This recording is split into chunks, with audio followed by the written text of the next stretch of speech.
everyone, welcome to the next session on ANSYS Workbench tutorials. In this session, we will analyze the NACA 2414 aerofoil for yet another static structure analysis. We will start by double-clicking on static structural module. I'll first go to engineering data and double-click. Engineering data sources. Here I'll choose general material and aluminium alloy as the material. So you can see here I have bookmarked it. I'll go to project and update project. Then I'll go to geometry and import the airfoil model. I'll double click on geometry because I want to make some changes to the design.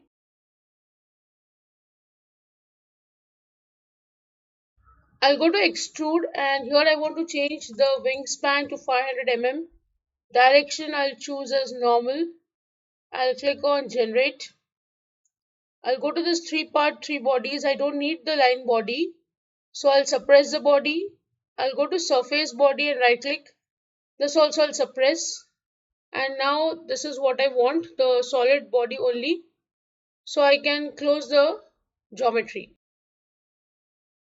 Then I'll go to model and double click.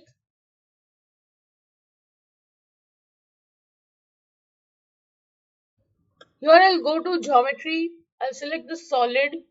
I'll change the material from here to aluminium alloy. Then I'll go to mesh and I'll give the element size as 0.01 meter and generate.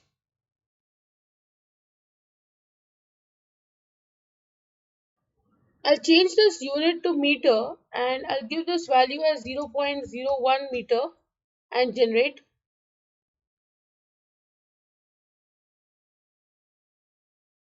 I'll go to static structural. At this end of the wing, I'll right click and insert fixed support. Next, I'll click on this aerofoil here. I'll right click and insert standard earth gravity. So you can see here, this is the value. I will just change the direction to -y because that is the direction along which the gravity is going to act. Then I'll go to solution and right click, insert deformation total. I also want to see the deformation directional, that is along the y-axis. Next I'll give strain and also I want to see the stress. Also I want to see the fatigue life. So I'll go to fatigue tool. Here mean stress theory I'll give as Goodman theory. I'll right click on fatigue tool and insert life. Also I'll insert damage and I'll insert the safety factor. Then I'll go to solution and solve.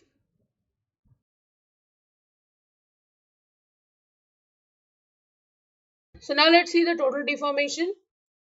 I'll just go to contour and select smooth contour such that when you use contour bands, you can see here there's a clear demarcation. I don't want that. I want the colors to blend into each other. So I am choosing smooth contour. In edges, I will choose no wireframe. Right now you're able to see the meshes. When I click on no wireframe, these meshes are going to disappear. So this is what I don't want to see. So now you can see the total deformation. You can animate and check this result. The maximum value of deformation is 0.00025 meter.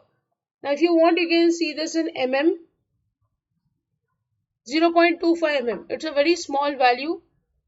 And the minimum is 0 at the fixed end. At the free end, you are seeing this deformation. Then we'll go to directional deformation. You can see here along the y-axis, the maximum deformation is 0.00025 mm and minimum is -0.254. So again, the values are really small. You can animate and check the result. The highest value of deformation will be here, and the lowest you can see is over here. Then we'll go for equivalent elastic strain. You can see the strain value is maximum in this zone because it is red in color. Value is 3.1 into 10 raised to minus 5. Again, a very small value of strain. And here the minimum value is 8.2 into 10 raised to minus 10. Then we'll see the stress. The highest value is 2.205 megapascal. Minimum is 2.17 into 10 raised to minus 5 megapascal. Minimum is here, maximum is in this zone. Rest of it, you can see it is showing a variation in color and the values are over here for you to read. If you want to see the value at any particular point, you can just select this probe and you can click and you will get the value over there at that point. You can also click on max min here. You can see the maximum value is shown here, minimum value is shown here. If you don't want to see, you can click again on max min. They are going to disappear. You may click on probe such that the probe option is gone. If you want to remove these results which you have already got, you can right click here, delete all. All the options will be removed which you had just selected. Then we go to fatigue tool. We'll first see the life. It is 1 into 10 raised to 8 cycles, which is a good life, and this is a minimum value, which means you can have higher value as well. Damage is 10 as you can see here, and design life is 1 into 10 raised to 9 cycles, which means it was designed for 1 into 10 raised to 9 cycles, but you were seeing the life of 1 into 10 raised to 8 minimum. That is why this value of 10. Safety factor as you can see is 15, the highest value, which means your body is absolutely safe. So that's how you analyze this aerofoil. We have already seen two types of analysis prior to this. You can check those analysis and you can compare and you can just see how different type of analysis for static structural can be done on this aerofoil. With this, I end the session. I hope you have understood the analysis. If you have any doubts, please write to me in the comment section. Don't forget to like, share and subscribe to the channel. Hit the bell icon for latest video updates. See you in the next session. Thank you.